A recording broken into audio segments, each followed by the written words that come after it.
আজকাল কি একটা পারফিউম ইউজ করা হচ্ছে? অন্যগুলো ইউজ করছেন? আম না এটাই ইউজ করি, এটাই ভালো লাগে। আমার আচ্ছা, তার আগে একটা কথা জিজ্ঞেস করার আছে। বল। আপনাদের বাসায় কি ভূত আছে? মানে সেদিন দেখলাম আমার পুরো অগোছালো ঘরটা খুব সুন্দর করে গোছানো। একটা চিরকুট লেখা, হাই অগোছালো ইঞ্জিনিয়ার। ভূতটা মনে হয় খুব লক্ষ্মী, একটু বোকাও। কারণ আমি তো ইঞ্জিনিয়ার না, আর্কিটেক্ট। হুম, আর্কিটেক্ট। ভূত তো বুঝে নেই। আর ভূতরা কখনো লক্ষ্মী হয় না।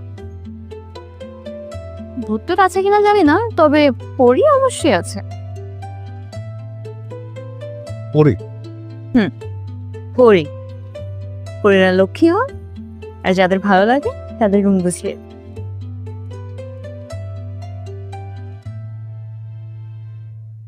এসব